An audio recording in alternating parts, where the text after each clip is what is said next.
staying mentally sharper, increasing your physical fitness, saving money, sleeping better, living longer, and justifying overeating. These all sound great, don't they? Achieving all these things might sound difficult, if not impossible, but one small change to your daily life can make all the difference. That small change is something we're all familiar with, probably something we learned as kids. That thing is biking. I'm here to show you how the simple act of riding a bike can increase your well-being and happiness every single day and in the long term. First, let's examine the issues we all face as college students. It was found that many college students experience significant levels of stress and anxiety. We're all familiar with this, right? Whether it be from coursework, looming exams, personal issues, or otherwise. These issues can cause us to perform poorly and put us in a bad mood, which just exacerbates the issue. A 2005 study for the American Journal of Health Education found that most physically active college students are student athletes. Now, most of us not being student athletes probably don't get enough physical activity. This can lead to poor self-esteem, increased levels of stress, difficulty focusing, and restless sleep. Most of us also face financial hardships as students. Working is not always an option as a full-time student, so saving money any way possible is a good thing.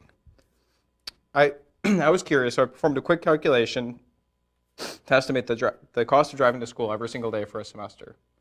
Assuming an average of 12 miles to the gallon, with a 2-mile commute one way, with gas at $3 a gallon, with some typical wear and tear on a vehicle, maybe some parking costs, maybe even the occasional ticket, I felt it fair to assume that you probably pay in excess of $200 per semester just to drive to and from campus.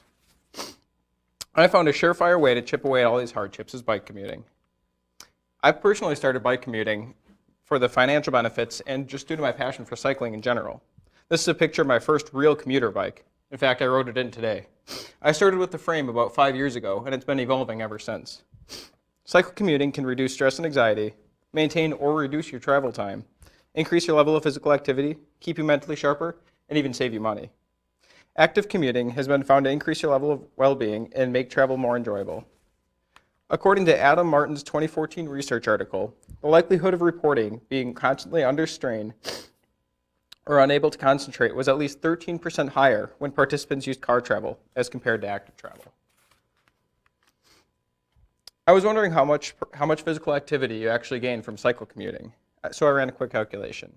Assuming a 2.5-mile commute, averaging 10 miles an hour after dealing with traffic and maybe some stoplights, it puts 30 minutes of activity into each and every single day. This is half the suggested daily amount for an adult. So you just added a half-hour workout to your day without taking any additional time. I find it fair to assume that you aren't going to take any additional time because by the time you're done scraping off your car, warming up your car, you waste a lot of time dealing with that. Your route is probably more direct, and now when you bike, parking becomes a non-issue. Rachel Aldred from the British Cycling Agency found that an increased number of cyclists makes safer roads for motorists and cyclists alike, found that it can decrease your travel time, parking becomes more readily available for both cyclists and motorists, and emissions are reduced. So this all sounds fine and well. So why don't more people ride? It was found that there are 3 primary reasons for people not to ride more. These 3 are the individual's attitude, that the route isn't good, or the perception that cycling is an inferior mode of transportation. Regarding the individual's attitude, it's easiest to just grab your keys and head out the door. Driving is a familiar and easy mode of transportation for the most of us. Not having a good route is an easy excuse to make. You could say it's too hilly or too long, it's too cold or too wet, you don't have the right bike. The list just goes on. These are issues that people just have to get over. People commute in San Francisco and Houghton. Hills can be ridden up. If you live and work in the same city, your commute probably isn't too far. If you're too cold, layer up. Jackets do exist. If it's too wet, grab some extra socks, maybe a raincoat, or even invest in a set of fenders. Lastly, any kind of bike is the right bike. This is my winter commuter. It's got a cracked frame. The brake pads are actually older than me. The fenders are rusted, the wheels are bent, and yet it gets me to school each and every day all winter long. The long-held perception that cycling is an inferior mode of transportation is just a thought. It can be changed. Given the circumstances, walking, cycling, or driving may be the superior mode of transportation. For instance, if you're going to buy a king-size mattress, I wouldn't recommend taking your bike. But if you're just going to go grab a cup of coffee or go hang out with some friends, maybe ride your bike, especially if the commute isn't too far. So give it a try. Given the current conditions of potentially single digits and a couple of feet of snow on the ground, this may not be the best time to start riding your bike, but just keep it in mind. Later in the semester, if you're feeling exceptionally stressed out with exams or projects, try walking or biking. Who knows? Maybe it'll help you demolish that last exam. Need some motivation?